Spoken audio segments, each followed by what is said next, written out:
Hi friends, welcome back to study classes. तो प्यारे दोस्तों, अगर आप तैयारी कर रहे हैं किसी कॉमर्स कॉम्पिटिटिव एग्जामिनेशन की और आपके एग्जाम में पूछा जाता है इनकम टैक्स और आपको डर लगता है कैपिटल गेन से, तो आपके लिए आज बहुत बड़ी खुशखबरी है। कैपिटल गेन का कैलकुलेशन वाला पार्ट काफी आसान कर दिया है इस बजट के अंदर। यूनियन बजट 2024 की हम बात कर रहे हैं, जो भी कल ही निर्मला सीतारमण जी ने पार्लियामेंट में पेश किया। तो आइए देखते हैं कि क्या इंपॉर्टेंट पॉइंट्स हैं जो इस बजट से निकल कर आते हैं, इस बजट से जुड़े हुए हैं हमारे कॉमर्स स्टूडेंट्स या फिर कॉमर्स एस्पिरेंट्स के लिए। आइए फटाफट से इस सेशन को स्टार्ट करते हैं।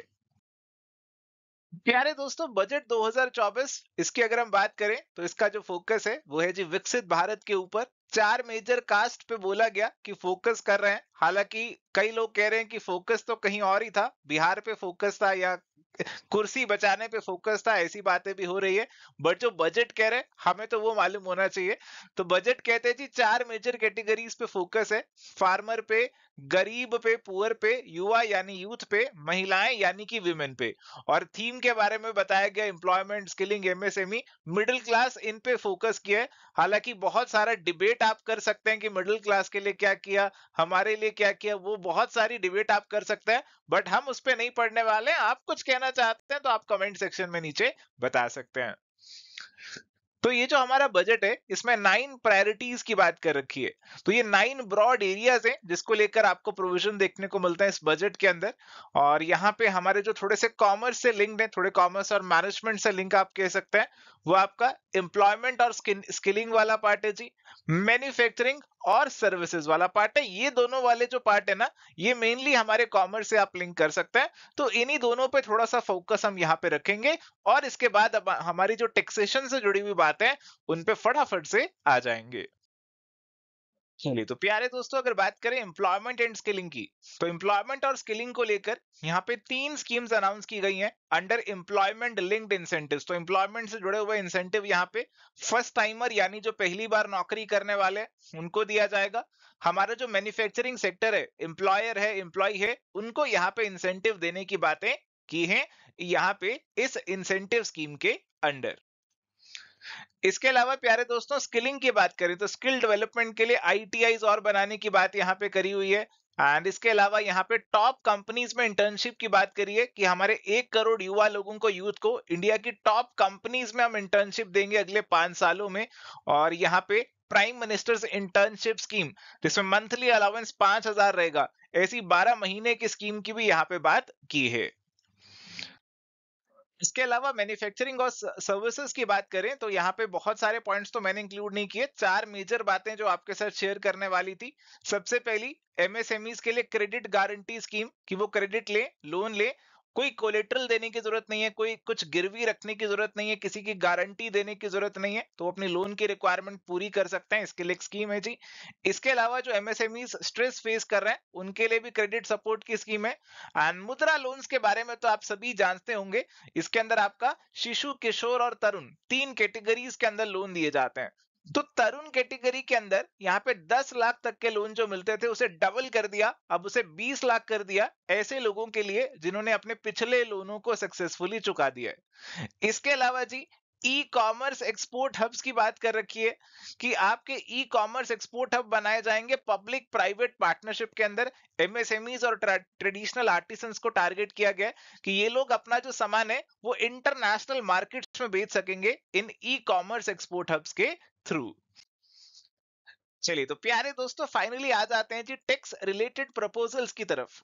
देखिए, जब मैं बजट सुन रहा था तो मेरा मन हो रहा था फटाफट से टैक्स रिलेटेड प्रपोजल्स पे आ जाएं, हमारी जो फाइनेंस मिनिस्टर साहब हैं। और आपका भी मन यही हो रहा होगा, सर फटाफट से टैक्सेशन से जुड़ी हुई बातें बताओ जी। तो टैक्सेशन में सिंप्लीफिकेशन की बात इन्होंने करी है।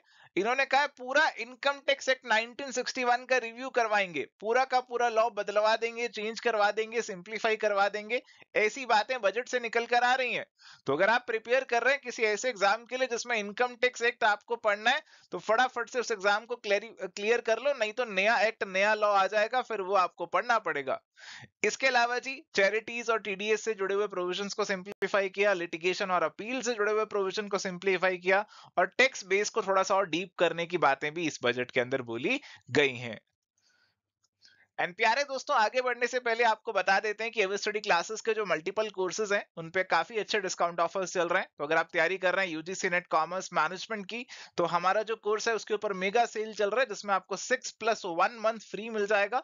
एंड इसके अलावा 50% ऑफ भी आपको यहाँ पे मिल जाएगा। तो आप इन कोर्सेज को चेकआउट कर सकते हैं एवर स्टडी क्लासेस की ऐप या फिर वेबसाइट पे।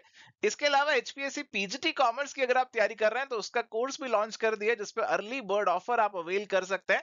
काफी कॉम्प्रिहेंसिव कोर्स ये भी रहने वाला है। इसकी भी सारी डिटेल्स आपको हमारी ऐप या फिर वेबसाइट पे मिल जाएंगी।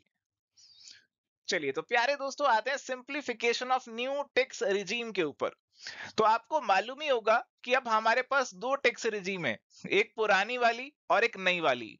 और सरकार का एम्फेसिस है कि अब नई टैक्स रिजीम को और बढ़ावा दिया जाए, पुरानी टैक्स रिजीम को धीरे धीरे खत्म किया जाए।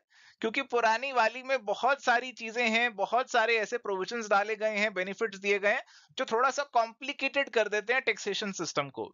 नया वाला जो रिजीम है वो बिल्कुल सिंपल रिजीम है, टैक्स रेट कम कर दिए, डिडक्शन का फायदा आपसे यहाँ पे छीन लिया गया।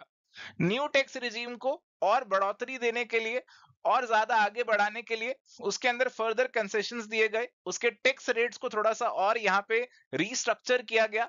तो अभी जो नए टैक्स रेट्स हैं 0 to 3 लाख नील है, 3 to 7 लाख पे 5% टैक्स है, 7 to 10 लाख पे 10% है, 10 to 12 पे 15%, 12 से 15 पे 20% और 15 लाख से ऊपर आपका 30%, 30% टैक्स आपको यहाँ पे देखने को मिलता है। तो ये वाले जो रेट्स हैं ये अभी आपके एग्जामिनेशन के लिए एकदम से अप्लाई नहीं हो जाएंगे। अगले साल में अगर आप पेपर देंगे तो फिर ये वाले रेट्स अप्लाई होंगे। अभी तो जो पिछले साल का बजट था वही वाले बजट के रेट्स के हिसाब से ही आपको पेपर अभी देना है। तो अभी एकदम से टेंशन में मत आ जाना कि सारे नोट्स दोबारा से रिवाइज करने पड़ेंगे, सारे नोट्स में चेंजेस करने पड़ेंगे, ये नए वाले रेट याद करने पड़ेंगे। तो अभी एकदम से बिल्कुल भी घबराना नहीं है। इसके अलावा जी आपका जो स्टैंडर्ड डिडक्शन मिलता है सैलरीड एम्प्लॉइज को, उसे बढ़ाकर 50,000 से 75,000 कर दिया न्यू रिजीम के अंदर। तो ये जो सारे चेंजेस किए हैं वो न्यू रिजीम के अंदर किए हैं, पुराने रिजीम को उन्होंने नहीं छेड़ा। वो न्यू रिजीम को और ज्यादा अट्रैक्टिव बनाने की कोशिश यहाँ पे कर रहे हैं, ताकि सब लोग इसी रिजीम को ऑप्ट कर लें और पुरानी वाली को वो खत्म कर दें। जी, तो प्यारे दोस्तों अभी बात करते हैं टैक्सेशन ऑफ कैपिटल गेन की। तो कैपिटल गेन एक ऐसा टॉपिक है जिससे काफी सारे जो स्टूडेंट्स हैं ना बहुत ज्यादा डरते हैं। और आपके जो फाइनेंस मिनिस्टर साहब है उन्होंने आपके लिए इस टॉपिक को आसान बनाने की कोशिश करी है। कैसे इसे आसान बनाया वो मैं भी आपको बताऊंगा। तो मेजर चेंजेस इसमें किए गए हैं आपके टैक्स रेट को लेकर। शॉर्ट टर्म कैपिटल गेन आपका जो शेयर्स वगैरह का फाइनेंशियल एसेट्स का है उस पर 20% टैक्स लगेगा। और लॉन्ग टर्म कैपिटल गेन चाहे कोई भी है, फाइनेंशियल एसेट का शेयर वगैरह या फिर नॉन फाइनेंशियल एसेट, यानी कि आपने जमीन बेची उसका लॉन्ग टर्म कैपिटल गेन है, उस पे भी 12.5% ही टैक्स लगेगा। तो समझ रहे हैं मैं क्या कहने की कोशिश कर रहा हूं? मैं ये कह रहा हूं कि आपके जो मुश्किल मुश्किल सवाल कभी कभार किसी पेपर में आते थे जिसमें इंडेक्सेशन करनी होती थी, मल्टीप्लाई करके कैपिटल गेन, सीआईआई वैल्यू, ये सब चीजें, इंडेक्स कॉस्ट, ये सब निकालना पड़ता था, वो अब बेकार हो जाएगा। अब आपको कैपिटल गेन अगर निकालना है लॉन्ग टर्म वाला तब भी वैसे ही निकलेगा। आप अपनी सेल प्राइस में से सिंपली कॉस्ट को माइनस कर दोगे, कोई इंडेक्सेशन नहीं करोगे। उसका रेट पहले 20% होता था, रेट उन्होंने 12.5% यहाँ पे कम कर दिया। जो शेयर्स होते थे उन पे रेट पहले 10% रहता था। 1 लाख तक लॉन्ग टर्म कैपिटल गेन है शेयर्स का तो वो एग्जेम्प्ट रहता था। तो शेयर्स पे थोड़ा सा ये रेट बढ़ा दिए, 12.5% हो गया। और एग्जम्पशन लिमिट भी बढ़ा दी है तो थोड़ा सा ये अच्छा कर दिया, 1.25 लाख तक की एग्जम्पशन लिमिट कर दी है। तो 1.25 लाख तक अगर आपका इक्विटी शेयर्स वगैरह पे लॉन्ग टर्म कैपिटल गेन है तो एग्जेम्प्ट हो जाएगा। अगर उससे ज्यादा है, उससे ज्यादा लॉन्ग टर्म कैपिटल गेन है तो जितना ज्यादा है उस पर 12.5% आपका टैक्स यहाँ पे लग जाएगा। तो इंडेक्सेशन वाली बात जो है प्यारे दोस्तों, उससे खुशी जरूर आई होगी आपके चेहरों पे अगर आप ये एग्जामिनेशंस की तैयारी कर रहे हैं। इसके अलावा कुछ और भी चीजें हैं, एंजल टैक्स को अबॉलिश करने की बात यहाँ पे करी हुई है, स्टार्टअप्स वगैरह से जुड़ा रहता है। और कुछ और चीजें हैं इंटरनेशनल टैक्सेशन को लेकर, फॉरेन कंपनीज के लिए टैक्स रेट को घटाकर 40% से 35% तक इन्होंने यहाँ पे कर दिया है। इसके अलावा प्यारे दोस्तों बात की गई है विवाद से विश्वास स्कीम 2024 की। अब ये वाला जो स्कीम है वो काफी इंपॉर्टेंट रहता है क्योंकि यूजीसी नेट कॉमर्स के पेपर में तो इस पे 2-3 बार सवाल आ चुका है।